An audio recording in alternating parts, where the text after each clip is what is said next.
IPhone 15 series ট্রাকের উপর খোলা আকাশের নিচে ধামাক আনবক্সিং করে বিশাল প্যারায় আছি ভাই। এখন 16 সিরিজে অ্যাপল নিজে যত ইনোভেশন করে নাই তার থেকেও বেশি ইনোভেটিভ ফার্স্ট ইমপ্রেশন দেওয়ার প্রেসারে পড়ে গেছি আমরা। সবাই চাচ্ছে আগুন টেক চ্যানেল এটিসিতে এমন একটা ফার্স্ট ইমপ্রেশন হবে যাতে দাও দাও করে জ্বলবে সবকিছু। এক একজনের এক এক প্ল্যান। মামা শোন, আগেরবার পিক আপই করছোস, এইবার লেভেল বাড়ায় ডিরেক্ট যুদ্ধ জাহাজ, মানে গ্রাউন্ড এরিয়া আর কি। ট্যাঙ্কে উঠবি, আনবক্সিং করবি, সেই লাগবে না হইতাছে না এমনি ভাই। ভাই শোন, আমার কাছে জোস একটা আইডিয়া আছে। তুই ঘর সোজা সদরঘাট যা। আরে সো রাফিদ যা বুঝাইতেছিল আমি বলি সেটা। রাফিদ বলতেছে আমি যাতে সদরঘাট যাই, আইফোন 16 প্রো ম্যাক্স নেই এন্ড বরিশালের একটা লঞ্চে যা বলতেছিলাম আইফোন 16 প্রো ম্যাক্স নিয়ে বরিশালের একটা লঞ্চের ছাদে উঠা খোলা আকাশের নিচে নদীর বুকে আনবক্স করি, সেই হইব। বাট সেটা সম্ভব না ভাই, কারণ আমি সাঁতার পারি না ভাই। ভাই জমিনেও করবি না, পানিতেও করবি না, তাহলে আসমানে যা। তাহলে আইডিয়া, আইফোন 16 সিরিজ যেহেতু অন্তত 1600 ফিট উপরে যে আনবক্সিং করাই যায়। আসসালামু আলাইকুম, আমি তুষার এন্ড ফার্স্ট টাইম আমরা আনবক্স করতে যাচ্ছি আইফোন 16 প্রো ম্যাক্স হেলিকপ্টারে করে আকাশপথে। Let's go.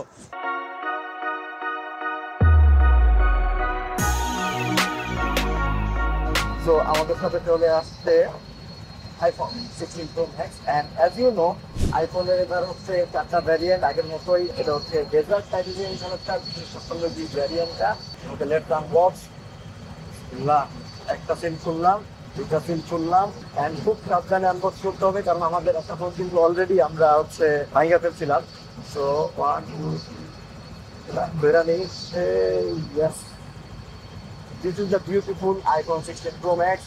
ফার্স্ট টাইম মনে হয় হেলিকপ্টারে বাংলাদেশে আনবক্স হইতেছে। অলওয়েজ ক্রেজি টাইপের আনবক্সিং করার ট্রাই করি এন্ড দিস গিফট ভাই জিনিসটা গর্জিয়াস লাগতেছে। Gorgeous iPhone. আর এটা কিন্তু ভাঙ্গা ইউনিটটা না, আপনারা কেউ তো মনে করতে পারেন হচ্ছে ভাঙ্গা ইউনিটটা। আর বক্সের মধ্যে বাদ বাকি থাকে হচ্ছে একটা রেইডেড কেবল, এটা হচ্ছে type C type C. And আমি মানে কথা বলবো কি আপনাদের আনবক্সিং এ, আমার কাছে ভিউ দেখতে মন করছে। আমি অনেকবার ট্রাই করছি বাট কপ্টারে এই ফার্স্ট টাইম। কপ্টারের তিনটা পুরো ইমার্সিভ এন্ড অনেক বেশি অ্যাডভেঞ্চারাস। এন্ড এই ছাড়া বক্সে বাকি থাকে কিছু লেখাপড়া বা কাগজপত্র, যেটা বিএনজি পছন্দ করে না। আপনারা যদি জানতে চান অ্যাপল কিন্তু বক্সে এবার একটা ইনোভেশন করছে, সেটা হচ্ছে ওরা বক্সে কোনো স্টিকার এবার দিচ্ছে। তো আইফোনের এবার কিন্তু 4টা কালার, একটা হচ্ছে white, black, natural titanium, desert titanium. And desert টাইটানিয়ামটাই সবচেয়ে বেশি হচ্ছে হাইপ, যেটাকে বলি স্পেশাল কালার। বাট ডেজার্ট টাইটানিয়ামটা কিন্তু আপনি দেখেন আইফোন এক্সএস ম্যাক্সের যেই একটা ইয়েলোইশ গোল্ডেন হোয়াইট টাইপের টোন ছিল, ওই সময় জিনিস ইউজ করে নিতে। আমরা নদীর উপর দিয়ে যাচ্ছি, ভিউটা মনে হয় জোর আসছে, আই ডোন্ট নো, জোরই আসার কথা। এন্ড যেটা মূল কথা সেটা হচ্ছে দামের ব্যাপারে বর্তমানে এই বছর আইফোনের ক্ষেত্রে বেশ বড় একটা ধামাকা হয়েছে। এইবার ব্যবসায়ীরা এখানে একটা লস খাইছে। এবার লস খাওয়ার কারণ হচ্ছে ভাই, এবার প্রথমত ড্যাডি প্রিন্সেসরা নাই কেনার মতন। প্রথম 3 দিনে যে হুড়মুড়ে কিনবে সেই ড্যাডি প্রিন্সেসরা এবার নাই। তাদের চিটা হোক অথবা মিঠা ড্যাডি, যেটাই হোক না কেন, ড্যাডিটা বেঁচেই নাই। এন্ড দ্বিতীয়ত হচ্ছে প্রিয় অভিভাবককে যে ভিডিও কিনে গিফট করবে সেই স্কোপও খুব কম। তো আইফোন 16 প্রো ম্যাক্স নিয়ে একটা ইস্যু হয়ে গেছে যে ফার্স্ট টাইম বাংলাদেশে কে আনতেছে, ফার্স্ট টাইম বাংলাদেশে কে কিনতেছে, এই ফ্লেক্স দেখানোর ব্যাপারটা, এটা অলরেডি একটা সামাজিক ব্যাপার। সেটাও বড় সমস্যা না, বড় কথা হচ্ছে কিন্তু পেয়ে যাবার সেগুলারে প্রচুর পরিমাণ ছড়াইতেছে, ট্রোল করার নামে, সমালোচনা করার নামে দুর্বোধ্যতা আরো বেশি ছড়াইতেছে আর কি। কিন্তু যেসব মানুষের কথা বলতেছি এইসব মানুষ কিন্তু নিচেই আছে, মানে আমরা তো এখন উপরে আছি, আমাদের নিচে তো ঢাকা শহর আছে। এইটা হচ্ছে মুখ্য কারণ এবার আইফোন রেজিস্ট্রেশন না হওয়ার প্রথম যে ওয়েবসাইট হয়েছে। বাট গৌণ কারণটা হচ্ছে অ্যাকচুয়ালি আসলে অ্যাপল এমন কোনো কিছু প্রোভাইড করতে পারে না এবার 16 সিরিজে, যেটার জন্য যারা অ্যাপল প্রেমী আছে তারা হচ্ছে আইফোনের দিকে ধাবিত হবে, আইফোন কিনতে আগ্রহী হবে। ওকে, তো আমরা এখন আছি পদ্মা সেতুর পাশ দিয়ে যাচ্ছি, পাশ দিয়ে হচ্ছে আমরা মুভ করতেছি। এই যে বিশাল পদ্মা সেতু হেলিকপ্টার থেকে দেখতে কিন্তু পুরাই অন্যরকম লাগে। এবার কিন্তু যে আলট্রা ওয়াইড ক্যামেরাটা দিচ্ছি রাইট নাও, আলট্রা ওয়াইড লেন্সেই আমি আছি। আলট্রা ওয়াইড লেন্সটা কিন্তু 48 মেগাপিক্সেলের, আগে কিন্তু 12 মেগাপিক্সেল ছিল। এন্ড এই যে ক্যামেরা কন্ট্রোল বাটনটা, যেটা নিয়ে হচ্ছে সবাই বেশি কথাবার্তা বলতেছে, আমি কিন্তু সেটা ইউজ করতেছি অলরেডি। হালকা একটু হ্যাপটিক টাইপের প্রেসার দেওয়া লাগে, হ্যাপটিক প্রেসার দিয়ে হচ্ছে স্লাইডার হিসেবে ইউজ করা যায়। এই যে জুম করে করে আমি হচ্ছে পদ্মা সেতু আনতেছি, কিন্তু ওই যে পদ্মা সেতুর মধ্যে বাস চলতেছে সেটা দেখা যাচ্ছে। এন্ড এই সিনারিওটা দেখেন, আইফোন সহ সিনারিওটা দেখেন ভাই, সেই এদিক পত্র হয়ে পদ্মা থেকে উপর দিয়ে যেতে যেতে আইফোন আনবক্স করতে পারে না ভাই, খুব ভালো লাগতেছে, খুব ফিলিং লাগতেছে। 2 মিলিয়ন স্পেশাল ভিডিও, এটাই হওয়া উচিত ছিল আমাদের। তো আইফোনের দাম তো বললাম, এখন আইফোন সবচেয়ে বেস্ট ভ্যালুতে কোন জায়গা থেকে কিনবেন সেটা বলতে। একটা শপ আছে যে মোটামুটি পুরো বাংলাদেশের মধ্যে সবচেয়ে বেস্ট প্রাইসটা অফার করে, খুবই অ্যাগ্রেসিভ প্রাইসিং থাকে সব ফোনের ক্ষেত্রে, নাম্বার 1।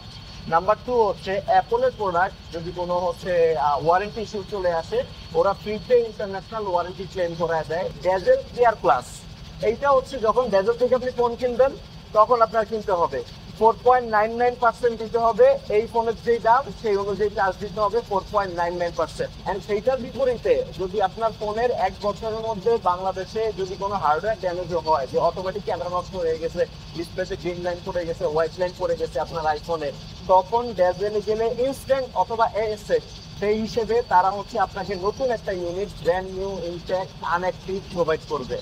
তো আপনি ইনস্ট্যান্ট রিপ্লেসমেন্ট পাচ্ছেন যদি ডেজেল কেয়ার প্লাস নেন। তো আইফোন কেনার জন্য যদি বেস্ট ডিল হয় বা বেস্ট অপশন কোনটা, সেটা ডেজেল। তো এই হচ্ছে আইফোন 16 প্রো ম্যাক্স, যেটা আমরা হেলিকপ্টারে করে ফার্স্ট টাইম আনবক্স করতেছি। বাংলাদেশে মোস্ট প্রবাবলি ফার্স্ট টাইম আমাদের একটা ড্রিম ছিল যে আকাশপথে গিয়ে একটা ফোন আনবক্স করব, and this is happening right now. আমরা হচ্ছে ঢাকার উপরে আছি হেলিকপ্টারে, এন্ড দেশ হেলিকপ্টারসের সার্ভিসটা আমরা নিয়েছি ভাই, জোস সার্ভিস পাইলাম, and the experience was wonderful. So helicopter ride করে ভাই মানে ফোন রিভিউ থেকে, ফোনের থেকে আমি হেলিকপ্টার রাইড দিয়ে বেশি হ্যাপি। সো হয়ে গেল সবচেয়ে most expensive or most costly একটা আনবক্সিং আইফোন 16 প্রো ম্যাক্স দিয়ে। অ্যান্ড এখন যদি আমার এটার ইমপ্রেশনস নিয়ে কথাবার্তা বলতে হয় ভাই, শুরু করতে হবে লঞ্চিং থেকে। এটা লঞ্চিং ইভেন্টই ছিল একটা ডিসঅ্যাপয়েন্টমেন্ট। অ্যান্ড ওই লঞ্চিং ইভেন্টটা যদি আপনি দেখেন, ম্যাক্সিমাম টাইম কথা বলা হয়েছে 16 সিরিজের মেজর ফোকাস দেওয়া হয়েছে অ্যাপল ইন্টেলিজেন্স নিয়ে। অ্যান্ড এই অ্যাপল ইন্টেলিজেন্স ফিচারটা না এখন পর্যন্ত এই ফোনে আসে নাই, 2 মাস পরে আসবে ইউএসএতে, অন্যান্য দেশে কবে আসবে কেউ জানে না। সো আপনি ধরে রাখেন 2025 সাল থেকে আপনি অ্যাপল ইন্টেলিজেন্স ইউজ করতে পারবেন হয়তো বা আপনার 16 সিরিজের ফোনে। But on the other hand আমার কাছে মনে হয়েছে ওরা এবার অ্যাপল 16 সিরিজটা সেটা প্রচুর পরিমাণ ক্যামেরা সেন্ট্রিক করছে। এখন আইফোন তো ক্যামেরার জন্য always one of the best ছিল, বাট ভিডিওর জন্য আইফোন দি বেস্ট ছিল। সো যারা হচ্ছে আইফোনটাকে ফোন হিসেবে কম ইউজ করে, একটা রান অ্যান্ড গান ক্যামেরা হিসেবে বেশি ইউজ করে, তাদের জন্য মূলত হচ্ছে এবার ওরা বেশি ফোকাস ছিল। আপনি যদি এইবার আইফোন 16 সিরিজের যে ক্যামেরা চেঞ্জগুলো আসছে সেগুলোর দিকে যদি একটু খেয়াল করেন তাহলে আমার কথাটা একটু ক্লিয়ারলি বুঝবেন। যেমন ওরা 16 অ্যান্ড 16 প্লাসের ক্ষেত্রে ক্যামেরার যেই হচ্ছে অ্যারেটা আছে সেটা হচ্ছে অ্যালাইন করছে যাতে হচ্ছে স্পেশাল ভিডিওগুলো নিতে পারে। অ্যান্ড হচ্ছে 16 প্রো অ্যান্ড 16 প্রো ম্যাক্সের মধ্যে 4K 120 FPS রেকর্ড অপশন দিয়েছে, এইটা খুবই কাজের। অ্যান্ড আপনি 4K 120 FPS এ নিয়ে সেটা 30 FPS 60 FPSও পরে প্লে করতে পারবেন। অনেক বেশি ফ্লেক্সিবিলিটি দিচ্ছে যারা ভিডিও করে, যারা কন্টেন্ট ক্রিয়েট করে আইফোন দিয়ে তাদের জন্য। এর পাশাপাশি মাইকের ব্যাপারে ওরা আগের থেকে অনেক বেশি আপগ্রেড করছে। এখন মাইক কোয়ালিটির ব্যাপারে হ্যাঁ এইটা অনেকখানি জোস হয়েছে ভাই, আমি যতখানি টেস্ট করছি অতখানিতে। বাট যে স্যামসাংয়ের যে এস সিরিজের ফোনগুলা ওইগুলা যখন আমি মাইক দিয়ে ইনবিল্ট মাইক দিয়ে ভিডিও নেই তখন দেখা যায় যে আমার ভয়েসটাকে অনেক বেশি প্রাধান্য দিচ্ছে, আশেপাশের নয়েজ অনেক বেশি ক্যান্সেল করতেছে। ওই তুলনায় আইফোন কিন্তু এনভায়রনমেন্টাল সাউন্ডও বেশি আনে অ্যান্ড হচ্ছে ভয়েসটাও মোটামুটি আনে। এখানে আমি কোনোটারে খারাপ ভালো বলতেছি না, এটা অমনি ডিরেকশনাল, স্যামসাংয়েরটা ডিরেকশনাল, এই জন্য ডিফারেন্ট টাইপের ইউসেজ। এরপরে পিকচার স্টাইল অ্যাড করছে পুরো ক্যানভাসের মতন, ওই জিনিসটা জাস্ট কোনো ফিল্টার না, পুরো স্টাইলটাই চেঞ্জ করে ফেলে, এই জিনিসটা মোটামুটি কাজের লাগবে। অ্যান্ড এই সর্বোপরি সব জিনিস মিলিয়ে যখন হচ্ছে ওদের এই ক্যামেরা বাটনটা, ওরা যদিও ক্যামেরা বাটন বলতেছে না, ক্যামেরা কন্ট্রোল বলতেছে, নর্মাল মানুষ যখন ছবি তুলে তখন কিন্তু এই জিনিসটা দেখেন কোনো কাজে আসতেছে না, এই বাটনটা খুব একটা ইউজেবল পজিশনে নাই। বাট মানুষ যখন ভিডিও করে তখন কিন্তু এইভাবে ধরে, তখন কিন্তু ক্যামেরা কন্ট্রোল বাটন পজিশনিং সেটা কিন্তু একদম পারফেক্ট জায়গায়। বাট লাস্ট ইয়ারের যে অ্যাকশন বাটন ছিল ওইটা এবারও কন্টিনিউ হয়েছে। অ্যান্ড এইবার যে ক্যামেরা কন্ট্রোলটা আছে এইটা কতখানি ইউজ করা যাবে সেটা নিয়ে আমি এখনও সন্দিহান, সেটার জন্য সামনের দিনগুলো আমাদের দেখতে হবে। এরপরে আবার অ্যাপল ভিডিওর মধ্যে এবার ফার্স্ট টাইম ভিডিও পজ করার অপশন দিছে। অ্যান্ড আমার যতখানি মনে হচ্ছে ওদের যেই যতখানি রুমার শুনলাম, পাওয়ার বাটনটা অ্যান্ড হচ্ছে ভলিউম বাটনগুলোও সামনে এইরকম একটা স্লাইডার টাইপের জিনিসে ইউনিফাইড হয়ে যেতে পারে, একত্রিত হয়ে যেতে পারে। বাট এইসব দিক করে অ্যাপল এই ফ্রেমে যে এতগুলো ম্যাটেরিয়াল রাখছে, মানে ওরা কোন দিকে যেতে চাচ্ছে সেটা নিয়ে আমি অ্যাকচুয়ালি শিওর না। অন্যদিকে আবার ওরা এইবার 16 সিরিজে 25 ওয়াটের ম্যাক্সেফ সাপোর্ট দিয়েছে, মানে ম্যাক্সেফের দিকে ওরা বেশি পুশ করতেছে। মোস্ট প্রবাবলি চার্জিং পোর্টটা গায়েব করে ফেলতে চায়। সো এদিক দিয়ে আপনি পোর্ট বাদ দিবেন, ওদিক দিয়ে আপনি কোনো বাটন রাখবেন না, মানে বাটন নামক স্লাইডার রাখবেন। আবার অ্যাকশন বাটনও আনছেন আগের বছর। अरे कहना क्या चाहते हो? বাট বডি ম্যাটেরিয়ালের কথা যেহেতু বলতেছি ভাই, আইফোন 16 প্রো ম্যাক্স হাতে নিয়ে অনেক বড় লাগতেছে। আগের থেকে 0.2 ইঞ্চ করে হচ্ছে স্ক্রিন সাইজ বড় হয়েছে, এটা হচ্ছে 6.9 অ্যান্ড 16 প্রোটা হচ্ছে 6.3। এইখানে হ্যাঁ হাতে বড় লাগতেছে, বিশাল ডাম্বুস লাগতেছে, যাদের বড় ফোন পছন্দ তাদেরই ভালো লাগবে। বেজেলটা কিন্তু অ্যাকচুয়ালি কমছে, আমরা 15 প্রো ম্যাক্সের সাথে পাশাপাশি কম্পেয়ার করে দেখছি, বাট বেজেলটা যে মানে আগেই কমা দরকার ছিল, এখন মোটামুটি ঠিকঠাক লাগতেছে। অ্যান্ড এখন বডির তুলনায় ক্যামেরা যেই অ্যারেটা, ক্যামেরা পজিশনিংটা, ক্যামেরার সাইজটা সেটা ঠিকঠাক লাগতেছে। আগে মনে হতো কি বডির তুলনায় হচ্ছে ক্যামেরাটা একটু বেশি বড়। অ্যান্ড এই পার্ট দেখাতে যে আপনারা কিন্তু দেখে ফেলছেন যে আমাদের আইফোন 16 প্রো ম্যাক্স ভেঙে গেছে। আমরা একটা রিলস বানাইছি অলরেডি, আপনাদের দেখার কথা। মাত্র 2.5 ফিট থেকে 3 ফিটের মতন জায়গা থেকে ড্রপ করে এই জিনিসটা হচ্ছে গ্লাস শ্যাটার করছে অ্যান্ড টাইটানিয়াম ফ্রেমে একটু ডেন্ট পড়ে গেছে এই জায়গাটায়। এইখানে আমি বডি ম্যাটেরিয়াল নিয়ে আমি দুর্বলতা বলতে চাই না, আমি বলতে চাই না যে ভাই এটা প্লাস্টিক খুবই ফালতু এই সেই এই টাইপের কথা, একদম বেসলেস ভাই, দিস ইজ ওয়েল ডিউরেবল। সমস্যাটা হচ্ছে কোন অ্যাঙ্গেলে পড়তেছে, কোন সারফেসে পড়তেছে সেইটার উপর অলওয়েজই এই কোশ্চেন। একটা কমন সেন্স দেখেন, যখন আপনি পত্রিকায় মাঝে মধ্যে নিউজ দেখবেন অনেক সময় মানুষ অ্যাক্সিডেন্ট করে 10 তলার উপর থেকে পড়ে গেছে, শুধুমাত্র হাত ভাঙছে অথবা হাতের হাড্ডি ভাঙছে, বাকি শরীর অক্ষত আছে, এমন নিউজ আমরা প্রচুর দেখেছি। অনেক সময় দেখা যায় মানুষ শুধুমাত্র হাঁটতে গিয়ে বা ফুটপাথ থেকে পড়ে ইনস্ট্যান্ট স্পট ডেড হয়ে গেছে। সো কোন অ্যাঙ্গেলে পড়তেছে এইটার উপরেই সবসময় সব কিছু নির্ভর করে। যত বেশি টাফ গ্লাস দিক না কেন, বেকায়দায় পড়লে গ্লাস ভাঙবে, যত শক্তই দিক না কেন, অ্যান্ড বেকায়দায় পড়লে ফ্রেমে ডেন্ট পড়বে, যেই সারফেসই হোক না কেন। সো এই হচ্ছে আর কি বডি ম্যাটেরিয়ালসের ব্যাপার স্যাপার। আমি আইফোনের এখানে কোনোভাবে যে ব্যাশ করতে চাই না যে ভাই কি ফোন বানালি 2 ফিট থেকে পড়ে ভেঙে গেছে, এমন কিছু না। এখন বাইরের কথাবার্তা বলে যদি ভিতরে যাই, তাহলে চিপসেট A18 প্রো ব্যবহার করা হয়েছে 16 প্রো অ্যান্ড 16 প্রো ম্যাক্সে। আমি চিপসেট নিয়ে কোনো কথাই বলতে চাই না, কারণ চিপসেটের ক্ষেত্রে, পারফরমেন্সের ক্ষেত্রে আমি অ্যাপলের মোটামুটি বিগ ফ্যান টাইপের। চার্জিংয়ের ক্ষেত্রে এবার ওরা ব্যাটারি ক্যাপাসিটি বাড়াইছে দাবি করতেছে, বাট স্টিল ব্যাটারি ব্যাকআপ কিন্তু ওই S24 সিরিজের ক্ষেত্রে S24 আলট্রার থেকে এখন অনেকখানি পিছিয়ে আছে, খুব একটা ইম্প্রুভমেন্ট দেখাইতে পারে নাই। রিয়েল যেই ব্যাটারি টেস্টগুলো ইউটিউবে আসতেছে, হয়তো বা আপডেট দিয়ে দিয়ে দিয়ে দিয়ে ওরা আর একটু ইম্প্রুভ করে ফেলবে, ওগুলা নিয়ে প্যারা নাই, চিপসেট নিয়ে প্যারা নাই, এটা এস্টাবলিশড হইলো। অ্যান্ড আরেকটা জিনিস আমি বলতে চাই, আগে একটা বৈষম্য ছিল 15 প্রো অ্যান্ড 15 প্রো ম্যাক্সের মধ্যে। যেমন 15 প্রোতে ক্যামেরা ছিল হচ্ছে টেলিফটো 3x পর্যন্ত, আর 15 প্রো ম্যাক্সে 5x টেলিফটোটা দিছিল। এবার কিন্তু বৈষম্যটা নাই, এবার হচ্ছে 16 প্রো অ্যান্ড 16 প্রো ম্যাক্সে camera set up same. And এইটা আমি এই কারণে বলতেছি, কারণ এইবার 16 প্রো ম্যাক্সের তুলনায় 16 প্রো বেটার, কারণ 16 প্রোতে স্ক্রিন সাইজ বড় হয়েছে 6.3, যেটা মোটামুটি ম্যাস পিপলের জন্য খুবই সুইটেবল একটা সাইজ। একদম সেম ক্যামেরা দিছে, ডিসপ্লে তো আগের থেকেই সেম। সো 16 প্রো ম্যাক্সের তুলনায় 16 প্রো এর দিকে এবার যদি বেশি মানুষ ধাবিত হয় তাহলে আমি বেশি খুশি হব। বাট ধাবিত হবেন কি না সেটা একটা বড় ব্যাপার। 16 সিরিজে শিফট হওয়ার মতন, স্পেশালি 16 প্রো অ্যান্ড 16 প্রো ম্যাক্সে শিফট হওয়ার মতন প্রপার রিজন মানুষ পাচ্ছে না। স্পেশালি আপনি যদি আইফোন 15 সিরিজের ইউজার হন, তাহলে আমি স্ট্রেট কাট বলবো ভাই 16 সিরিজ বা 16 প্রো 16 প্রো ম্যাক্স মোটামুটি একেবারে ডিসঅ্যাপয়েন্টমেন্ট, কোনো এক্সট্রা কিছুই আপনাকে দিতে পারতেছে না, সেই একই জিনিস দিচ্ছে, একটু বেশি টাকা নেওয়ার চেষ্টা করবে আর কি। কোনো দরকার নাই যদি আপনি লজিক্যালি আপগ্রেড করতে চান। ইভেন যারা 14 প্রো ম্যাক্স ইউজার আছেন তাদেরও আপগ্রেড করার দরকার নাই যদি আপনার 14 প্রো অথবা 14 প্রো ম্যাক্স ভালো ব্যাটারি হেলথে থাকে। বা 13 প্রো ম্যাক্স যারা আছেন, হ্যাঁ তারা শিফট করতে পারেন, 3 বছরের মতো ইউজ করে ফেলছে, আমি নতুন আইফোনে যাইতে চাই, তখন আপনি যাইতে পারেন। বাট এছাড়া কোনো লজিক্যাল কারণ নাই। আর লজিক্যাল কথাটা এতবার কেন ইউজ করতেছি, যারা আইফোন বারবার পাল্টায় তাদের এত লজিক লাগে না, বাইরের দেশে এই জন্য ওদেরকে আইশিপ বলে আর কি। যাই হোক, ওকে, বোনাস টাইপের স্যাড পার্ট সেটা হচ্ছে আমরা যখন ফার্স্টেই ইন্ট্রো ভিডিওতে দেখলেন যে এই ট্রাকের সাথে আমি ট্রাকে বসে কথাবার্তা বলতেছি, ওই টাইমে আমাদের যে আইফোন 16 প্রো ম্যাক্সটা ছিল যেটা আনবক্স করার কথা ছিল, সেইটা মাত্র 2 ফিট উচ্চতা থেকে পড়ে গিয়া এই জায়গায় পড়ে গিয়ে হচ্ছে সেটার ব্যাক গ্লাস ক্র্যাক হয়ে গেছে, এই যে দুই পাশেই ক্র্যাক হয়ে গেছে ব্যাক গ্লাস, অ্যান্ড হচ্ছে টাইটানিয়াম ফ্রেমেও হচ্ছে অনেকগুলো spot and dent kind of হয়ে গেছে। সো এই ধরনের প্যারা নিয়েই আমাদের কাজগুলো করতে হয়, এই ধরনের রিস্ক নিয়ে এই কাজগুলো করতে হয়। আশা করি ভিডিওটা ভালো লাগছে আপনাদের, আমাদের যে কষ্টটা সেটা সার্থক হচ্ছে।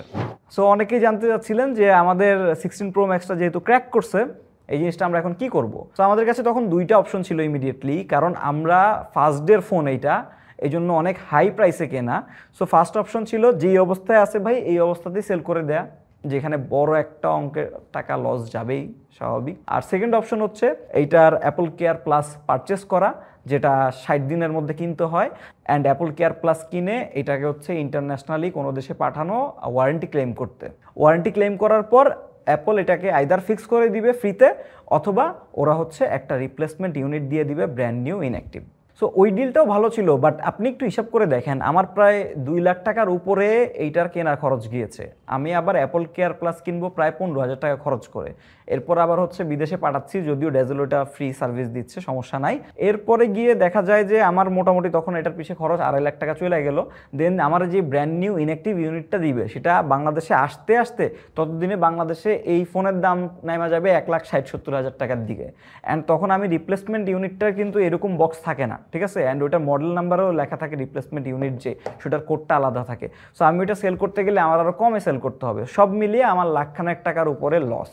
সো এই কারণে আমরা হচ্ছে ফার্স্ট অপশনে গেছি, আমরা হচ্ছে একটা রিপেয়ার শপের কাছে আমাদের এই ইউনিটটা অ্যাজ ইট ইজ সেল করে দিছি। ওরা হচ্ছে এটাকে টিয়ার ডাউন করবে, ইন্সপেক্ট করবে, ট্রেনিংয়ের জন্য ব্যবহার করবে ওদের রিপেয়ার গাইডের ক্ষেত্রে।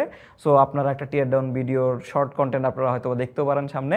বাট কথা ওইটা না, কথা হচ্ছে অ্যাপলের ফোন যদি আপনি বাংলাদেশে ইউজ করেন, আপনার এই ধরনের অ্যাক্সিডেন্টাল ড্যামেজের জন্য কিন্তু অ্যাপল কেয়ার প্লাস জিনিসটা কিন্তু খুবই কার্যকর ভাই। 12 মাস অথবা 24 মাসের মধ্যে আপনি যদি ফোন হাত থেকে ফালায় ভাঙ্গাও ফেলেন, নিজে ইচ্ছা করে ফালায় ভাঙ্গা ফেলেন, তাও অ্যাপলের ওয়ারেন্টি ক্লেম করলে ওরা ফিক্স করে দেয় অথবা ব্র্যান্ড নিউ একটা ইউনিট দেয়। এই জিনিসটা কিন্তু মানে একদম জোস একটা জিনিস। বাইরের দেশে যারা অ্যাপল ইউজার আছে তারা প্রচুর পরিমাণ ইউজ করে, বাংলাদেশে যারা অ্যাপল ইউজ করবেন অ্যাপল কেয়ার প্লাস পারচেস করার একটা অভ্যাস করেন। এই ক্ষেত্রে ডেজেল থেকে যদি আপনি ফোনটা কিনেন, ওদের এই সার্ভিসটা আছে, ওরা অ্যাপল কেয়ার প্লাস কিনতে আপনাকে সাহায্য করবে অ্যান্ড সেইটার ইন্টারন্যাশনাল ওয়ারেন্টি ক্লেম করাইতেও আপনাকে সাহায্য করবে।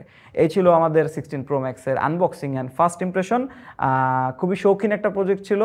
এক প্রজেক্টে যেই পরিমাণ আমাদের খরচ গেছে ভাই, হেলিকপ্টার কস্ট, যদিও দেশ হেলিকপ্টারস খুবই সাপোর্টিভ ছিল, আপনারা চাইলে হচ্ছে যদি হেলিকপ্টার রাইড নিতে চান একটু ওনাদের কন্ট্যাক্ট করতে পারেন।